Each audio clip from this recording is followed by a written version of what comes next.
Okay, I think it's time to sell my Lotus 7 project, low cost project. I started it in 2008. Definitely learned a lot since then, but I just can't stay interested in it.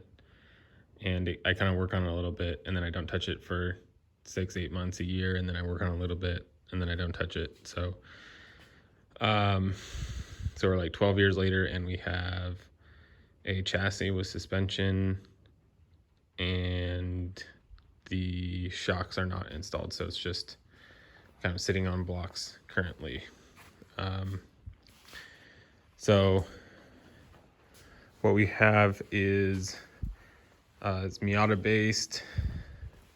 Some things that are different is it's a McSorley 442 chassis, so it's 4 inches wider, 4 inches longer in the cabin area, and 2 inches taller, I believe. The sidebars here are slanted down to give it a better look. Everything's tacked currently. And then the added Aussie mods there to make it a little bit stronger. The front where the engine sits is notched out and that needs to be like fully welded. And at this point I was just kind of positioning the engine and transmission and doing engine mounts. And so I have brand new stock Miata engine mounts. I have some, I think that's a Jeep transmission mount, Chevy transmission mount. I was just kind of had a couple different options to play with for the transmission. Those two bars are the supports for engine mounts that aren't currently there.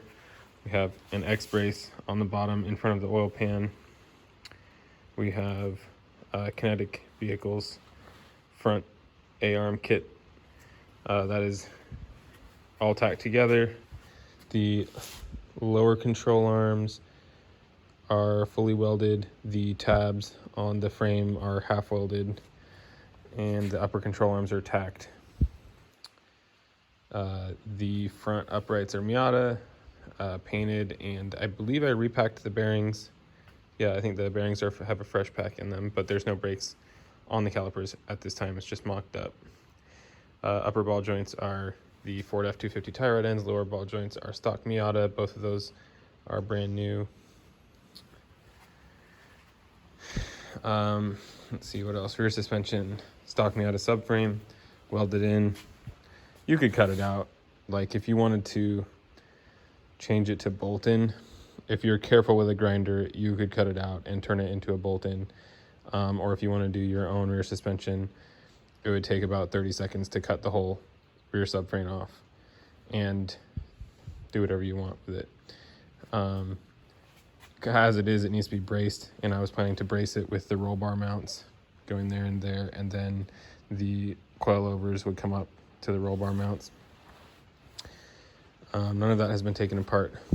The whole drivetrain is from a 1994 Miata, so that is a 1.8 liter 1994, so non-OBD2 1.8 liter, and then 5-speed transmission, and the 430-1 Torsen LSD rear end.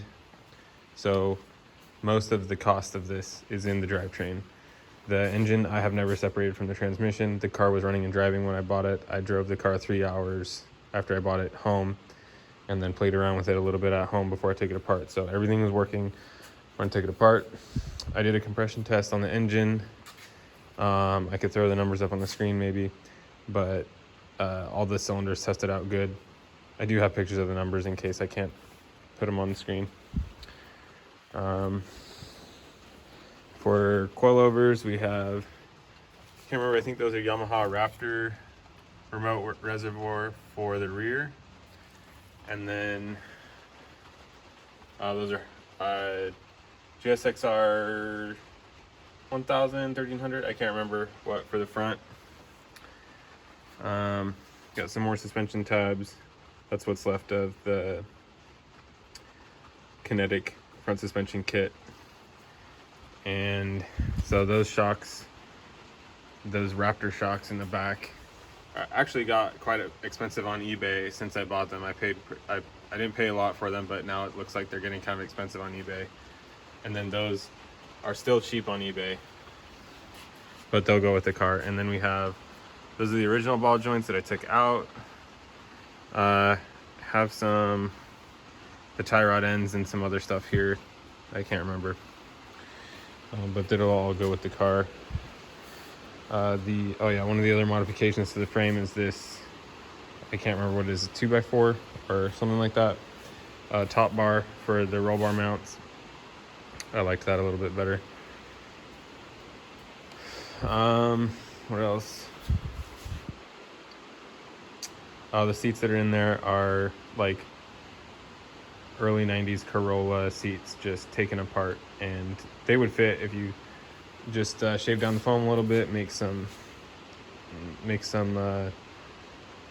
kind of buckets out of sheet metal for them. That's what I was planning to do, but obviously you can do whatever you want to do. Throw them away, they're cheap. What else do we have? The rest of the Miata parts.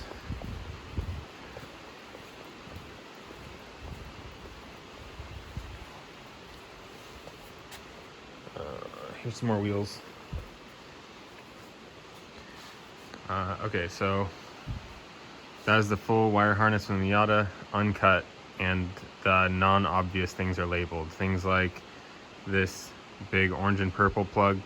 It's clearly an airbag plug, and I didn't label that.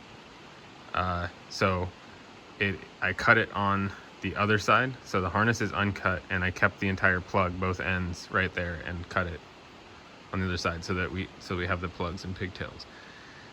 Steering column with the steering wheel, and the key is in the column. I have pretty well everything. I kept more than I needed to keep. All the calipers are there. There's stock upper control arms. There's the rack. That's a rack out of a Triumph. There's full pedal sets back there. A couple of them. There's the Miata rack. So that's the Triumph rack. That's the Miata rack. That's the stock struts that it had in it, or coilovers or whatever. They're not stock. They're something aftermarket junk. Stock radiator for the Miata. All the heater boxes, headlights, tail lights, air exchangers, radiator stuff, intake pipes back there, throttle cables. There's some glass, looks like, still. I have everything that's needed to make it run, for sure.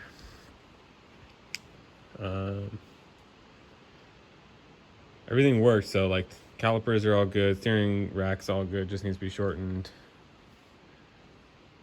I'm pretty sure I have the brake master in there somewhere, probably in one of the boxes down low, and that's usable.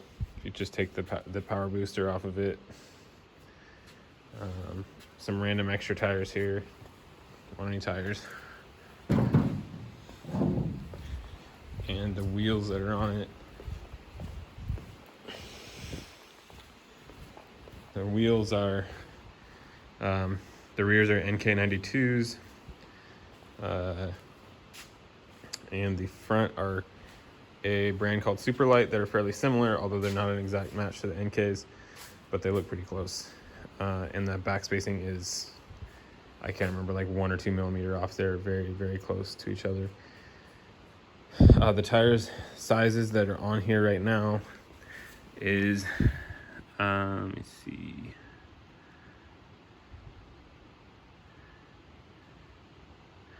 .205 60/14,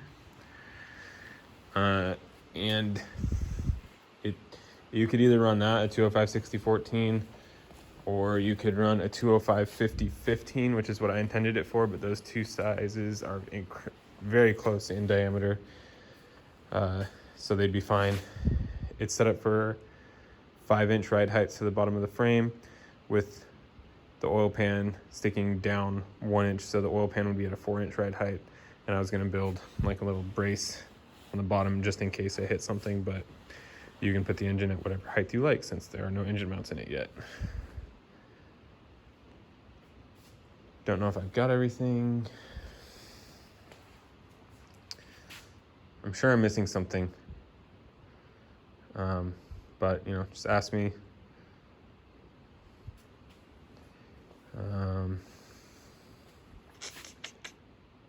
Yeah, car ran good when I took it apart. I bought it.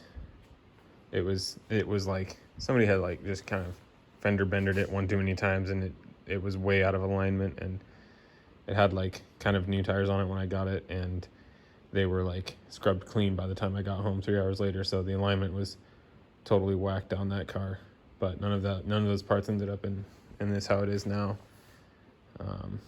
I mean, I probably was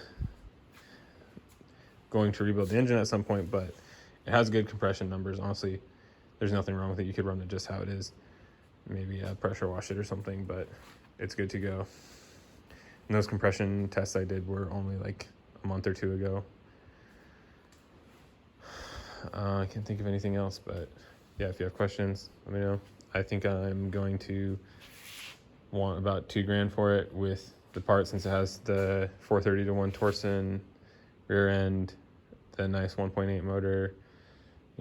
There's some good parts here. I could be negotiable if we want to talk about me keeping different things, but $2,000 is kind of what I'm looking for. So let me know.